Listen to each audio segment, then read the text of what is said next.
Ikasyam ang Pilipinas sa mga bansa sa buong mundo na may pinakamataas sa porsyento ng chronic malnutrition sa pag-aaral ng Interagency Analyst Network o Action Against Hunger.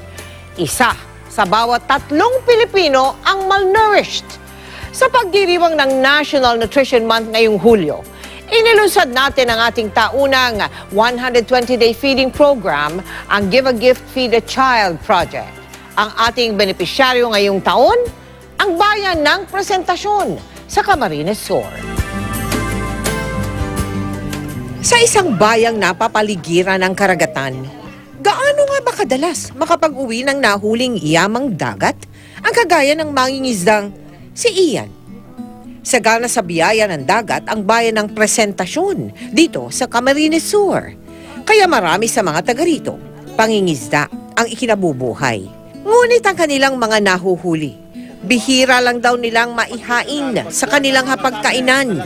Mas okay kung ibenta yung mga maya-maya at kalapula kasi kainin namin. Kasi mahal yun, mas maraming pera nun. 3 maya-maya lamang ang nahuli ni Ian. Ang kilo niyan, 200. Kaso lang ang sa kanyang kinuha na gatong, mga 200 din. Paatas lang sa gasto. Mangutang lang sa tindahan. Pautang ng bigas. Ano ulam niya, sir? Tuyo. Tuyo, meron na kayo nun sa bahay. Kanin at piniritong tuyong isda ang pinagsaluhan ng kanyang mag-anak. Hindi sapat para sa kinakailangang nutrisyon ng kanyang mga anak, gaya ng 6 na taong gulang na si James. Dapat po kasi sa mga school age na bata, mas madami sa carbohydrates. Nang timbangin, lumalabas na 15 kilo lamang si James. 5 kilong mas mababa sa 20 kilong karaniwang timbang ng batang lalaki sa parehong edad.